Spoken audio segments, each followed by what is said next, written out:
प्रधानमंत्री नरेंद्र मोदी अमेरिका के ऐतिहासिक दौरे पर हैं और ऐतिहासिक शब्द यकीनन किसी अगर दौरे के लिए कहा जा सकता है तो इस किस्म की विजिट्स होती हैं जिस पर इस वक्त प्रधानमंत्री हैं। स्टेट विजिट अमेरिका की हमारे साथ जुड़ रही हैं केंद्रीय मंत्री स्मृति ईरानी जी इस पर बात करने के लिए। स्मृति जी, बहुत स्वागत है आपका इंडिया टीवी पर। प्रधानमंत्री के अमेरिका पहुंचने पर यूएन बिल्डिंग के परिसर में जो योग दिवस पर कार्यक्रम हुआ, जो एक विश्व कीर्तिमान बना, वहां से लेकर वॉशिंगटन में उनका जिस तरीके से स्वागत हुआ, और उन्होंने अभी एक तस्वीरें शेयर की थोड़ी देर पहले व्हाइट हाउस के अंदर की, जहां उनके सम्मान में स्वागत में गरबा खेला जा रहा था। ये सब कुछ बता रहा है कि इस बार जो भी कुछ देखने को मिल रहा है ये बहुत खास है, बहुत विशेष है।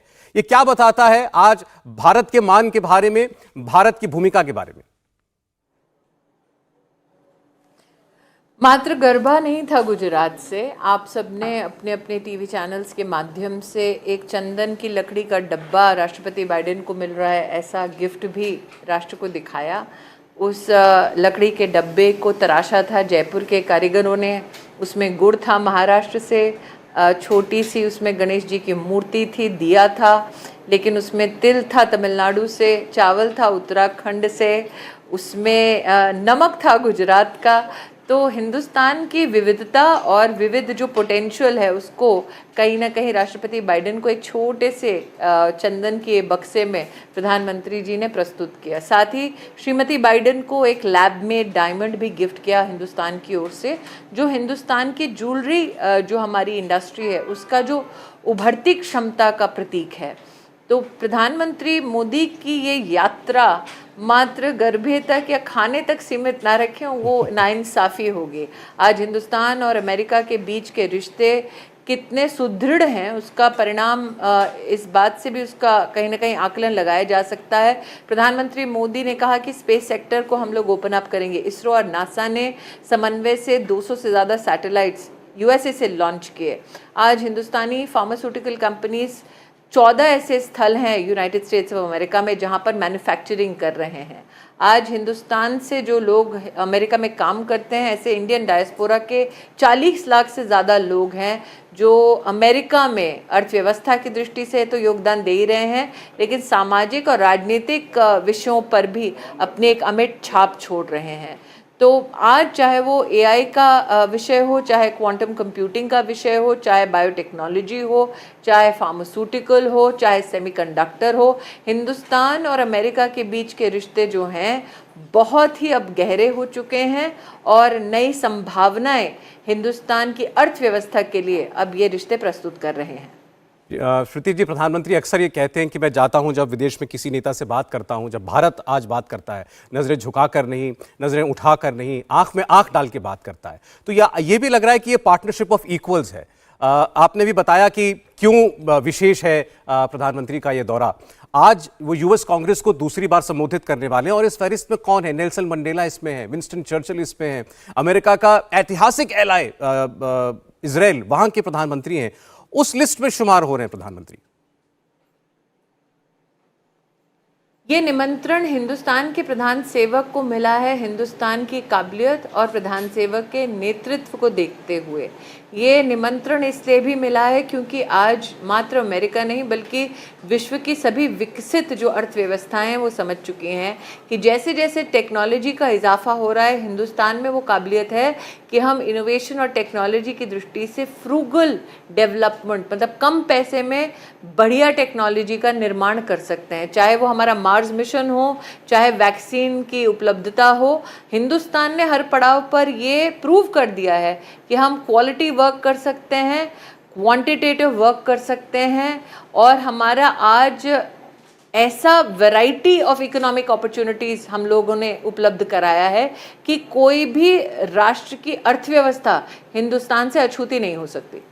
जी, अब मैं आपका ट्विटर हैंडल देखा, आपने लिखा जब एलन मस्क ने मुलाकात की प्रधानमंत्री से, उन्होंने कहा मैं प्रधानमंत्री मोदी का फ़ैन हूं, आपने लिखा है जबरा फ़ैन मोमेंट है। लेकिन केवल एलन मस्क ही नहीं, मशहूर विचारक निकोलस नसीम तैयब, वो जब ये कहते हैं कि मैं भारत के कोविड मैनेजमेंट से बड़ा प्रभावित हुआ, एस्ट्रोफिजिसिस्ट नील डिग्रेस टाइसन मिलते हैं तो वो कहते हैं कि sky is not the limit for prime minister Modi.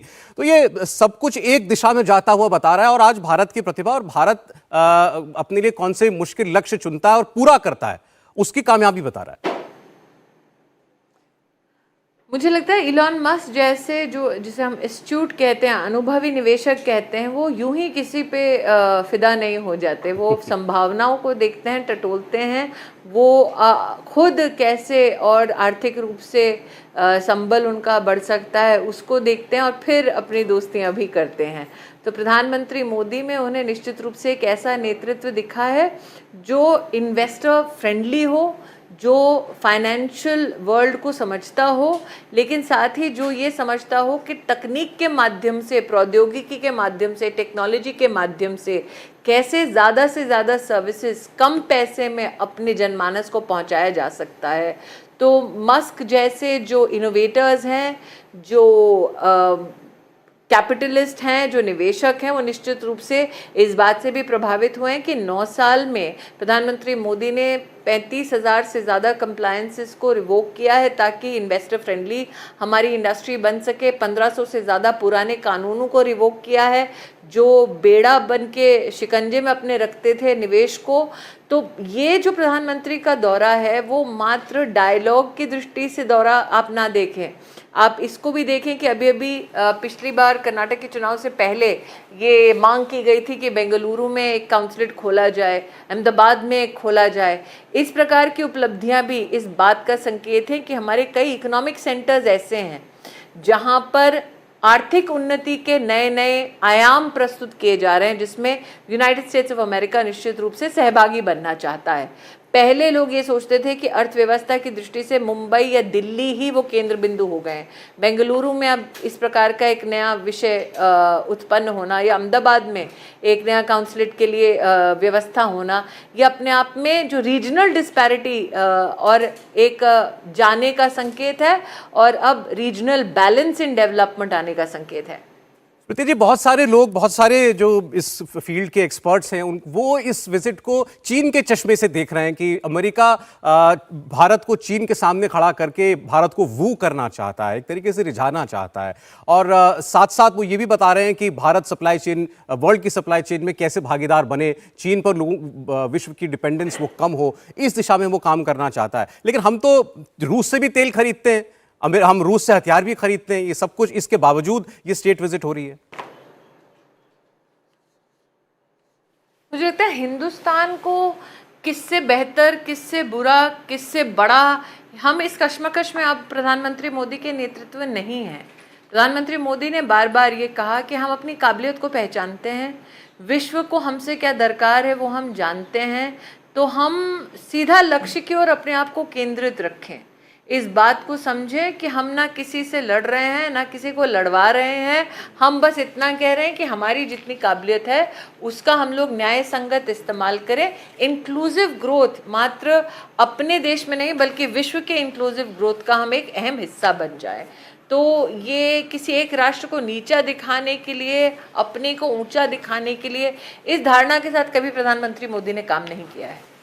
Preeti ji, मुझे याद आता है 2014 में जब मोदी जी प्रधानमंत्री बने और विदेश दौरे उनके शुरू हुए, तो जो विपक्षी हैं वो कई बार तंज करते थे या मजाक उड़ाने की कोशिश करते थे। प्रधानमंत्री जब लीडर से मिलते हैं तो गले मिलते हैं, उसको लेकर तरह तरह की बातें की जाती थी। आज हम देखते हैं कि ऑस्ट्रेलिया का प्रधानमंत्री कहता है मोदी इज द बॉस, किसी देश का प्रधानमंत्री मोदी जी के पांव छू रहा है, अमेरिका के राष्ट्रपति कहता है कि मुझे इनका ऑटोग्राफ लेना पड़ेगा, इनसे मुलाकात की मेरे पास इतनी रिक्वेस्ट आती है, और उसके बाद ये स्टेट विजिट जो अब हम देख रहे हैं। आज मेरे ख्याल से कहने के लिए कुछ नहीं बचा उन लोगों के पास। मुझे लगता है वो ओछी टिप्पणियां करने से बेहतर आज एक हिंदुस्तानी होने के नाते हम इस बात के गौरव की अनुभूति करें कि देश के प्रधान सेवक को आज, जैसे कि आपने कहा, सर झुका के नहीं, आंखों से आंखें मिलाकर विश्व के साथ बात करते हुए हर हिंदुस्तानी देख रहा है। जो बीत गया सो बात गई। विपक्ष चाहेगा कि हम उनकी कुनीतियों तक अपने आप को सीमित रखें जहाँ तक कि ऐसी चर्चाओं का संबंध है। मुझे तो हिंदुस्तानी होने के नाते इस बात का गौरव है कि आज चाहे वो प्रौद्योगिकी हो, चाहे वो स्वास्थ्य हो, चाहे वो हाइड्रोजन मिशन हो, चाहे वो क्वांटम कंप्यूटिंग हो, हिंदुस्तान को अब कोई इग्नोर नहीं कर सकता। आज हम विश्व की 5वीं सबसे बड़ी अर्थव्यवस्था बन गए हैं, लेकिन यहीं से हमें संतोष नहीं है। हम सब हिंदुस्तानियों को इससे आगे भी जाना है। कई नए शिखर हैं सफलता के जिनको हमें छूना है, कई नई परिभाषाएं हैं जिनको हमें अलंकृत करना है, कई नए मुकाम हैं जहां तक हमें एकजुट होकर पहुंचना है। उनके ऊपर हम बिल्कुल ध्यान नहीं देना चाहते, जिनकी राजनीति अब मात्र छीटाकशी तक सीमित है। मैं जानता हूं कि आप आज, क्योंकि इतना बड़ा मौका है, उसे डाइग्रेस नहीं करना चाह रही होंगी, लेकिन आज भी देखिए तो आप ये याद दिलाया जा रहा है ना कि भाई नेहरू जी को तो अमेरिकी राष्ट्रपति लेने के लिए एयरपोर्ट आते थे, नेहरू जी तो अमेरिकी राष्ट्रपति के फार्म हाउस में रुकते थे। ये तुलना की जा रही है आज भी। देखिए, मुझे ऐसा लगता है कांग्रेस पार्टी अगर ये कह रही है कि योग भी नेहरू जी करते थे, अमेरिका भी नेहरू जी जाते थे, इसका मतलब कहीं ना कहीं कांग्रेस स्वीकार कर रही है कि नेहरू के बाद उनके पास कोई भी ऐसा प्रभावशाली नेता नहीं था। अब अगर आप चाहते हैं कि मैं अपने देश के किसी भी प्रधानमंत्री की यूएस के संदर्भ में खरी खोटी करके टिप्पणी करूं, तो ये कहीं ना कहीं प्रधानमंत्री पद की गरिमा के खिलाफ होगा। तो कांग्रेस को उनको बचकानापन मुबारक हो। हम थोड़ी अडल्ट कॉन्वर्सेशन करते हैं इकोनॉमी पर, जो एक गंभीर मसला है।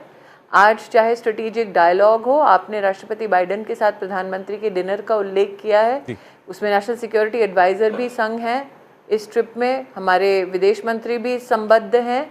तो इस टूर को बड़ी ही सरलता से देखने के बजाय इसकी अहमियत को स्ट्रेटेजिकली, कल्चरली, इकोनॉमिकली इसको हम समझें। उसी परिप्रेक्ष्य में रखते हुए स्मृति जी, खास तौर पर जो कुछ डिफेंस डील्स होने वाली हैं इस दौरे में, हमें जीई के जेट इंजन्स मिलने वाले हैं जिसका टेक्नोलॉजी ट्रांसफ़र भी होगी, उसकी बात की जा रही है हमारे तेजस लड़ाकू विमान के लिए। इसके अलावा हम उनके ड्रोन्स जो हैं वो खरीदने वाले हैं, जो कि हमारी सुरक्षा दृष्टि से बहुत महत्वपूर्ण है ये सौदे। और ये वो एक, मैं अगर शब्द इस्तेमाल कर सकूँ तो वो फॉरबिडन टेक्नोलॉजीज़ हैं जो अमेरिका किसी के साथ यूं ही शेयर नहीं करता। देखिए, आज विश्व में एक बात तो सबने स्वीकार कर ली है कि टेक्नोलॉजी देर सवेर हिंदुस्तान खुद बना सकता है। इसलिए टेक्नोलॉजी ट्रांसफ़र की दृष्टिकोण से जब आप चर्चा करते हैं कि फोरबिडन टेक्नोलॉजी है, nothing is forbidden now on the new Indian frontier. If you don't get it done, we'll get it done anyways ourselves. अगर कोई हिंदुस्तान का साथ नहीं देगा तो हिंदुस्तान में इतनी काबिलियत है कि हम खुद अपने दम पर काम कर सकते हैं। ये हिंदुस्तानी होने के नाते मेरा घमंड नहीं है, मेरा विश्वास है। और इसका सबसे बड़ा प्रमाण है कोविड। हिंदुस्तान फार्मास्यूटिकल कंपनीज की लाइन में खड़ा होता था, लास्ट में वैक्सीन पाता था। धड़ल्ले से प्रधानमंत्री ने कहा हम अपनी वैक्सीन खुद बनाएंगे, खुद को भी लगवाएंगे और विश्व को भी हम लोग सप्लाई कर पाएंगे। हिंदुस्तान में टेक्सटाइल मंत्री थी, पीपीई सूट्स इंपोर्ट करता था 55,000 प्रति वर्ष। प्रधानमंत्री ने कहा भले ही लॉकडाउन हो जाए, हम पीपीई सूट्स खुद बनाएंगे, पूरे विश्व को भी देंगे। हम 3 महीने में विश्व के सबसे बड़े सप्लायर्स बन गए पीपीई सूट्स के। तो जैसे कि मैंने कहा, हिंदुस्तान और हिंदुस्तानियों की काबिलियत को हमसे बेहतर कौन जानता है। तो अगर आप हमारे संग नहीं हैं आविष्कार की दुनिया में, अगर आप आविष्कार की दुनिया में हमको वंचित रखना चाहेंगे, देर सवेर हम वो आविष्कार स्वयं कर लेंगे। अब ये विश्व जान चुका है। और ये आप जिस तरीके से आपने बात कही, ये आत्मविश्वास देखकर सुनकर बहुत अच्छा लगा। स्मृति जी, अंत में बहुत सारे लोग ये पूछ रहे हैं, एक्सपर्ट्स ये कह रहे हैं कि अंग्रेजी में कहावत है ना कि there is no free lunch, मुफ्त कुछ नहीं होता, केवल छलावा होता है। तो इस विजिट कुछ तो है, what is the catch? America इतना क्यों भारत को रिझाने में लगा है? Because time has come when you can't ignore India. I don't say this arrogantly. I say it with the deepest sense of humility. हम एक रिस्पॉन्सिबल लोकतंत्र हैं जी। हमने विषम परिस्थितियों में अपने दायित्व का अपने देश के प्रति भी निर्वहन किया, विश्व के प्रति भी निर्वहन किया। रूस और यूक्रेन की लड़ाई में हमने न सिर्फ हिंदुस्तानियों को बचाकर अपने घर पहुंचाया, बल्कि बाकी नेशनैलिटीज़ के नागरिकों का भी संरक्षण किया। तुर्की में जब इतना बड़ा प्रलय जैसा विषय प्रस्तुत हुआ तो हिंदुस्तान ने सबसे पहले रिस्पॉन्ड किया। वैक्सीन जब हम बना रहे थे तो 160 देशों तक हमने उसको पहुंचाया। पापुआ न्यू गिनी में जब उनके देश के सबसे विशिष्ट नेता ने प्रधानमंत्री को, मेरे देश के प्रधानमंत्री के पैरों को छुआ, तो वो मेरे लिए गरिमामय पल था, क्योंकि वो जानते हैं कि हमारी संस्कृति में ये माना जाता है कि हमारे घर के बड़ों के पैर छुए जाते हैं, जिन्हें हम अपना मानते हैं उनके पैर छुए जाते हैं। तो मुझे लगता है कि आज ये पल गौरव का है. When people say there is no free lunch, please remember, sitting on the table is Narendra Modi. There is no free lunch for even the United States of America. बहुत शुक्रिया स्मृति ईरानी जी, हमसे जुड़ने के लिए, हमसे बात करने के लिए बहुत धन्यवाद आपका। इंडिया टीवी हर वक्त हर जगह डाउनलोड करने के लिए सर्च करें India TV news Google play store या ऐप स्टोर पर।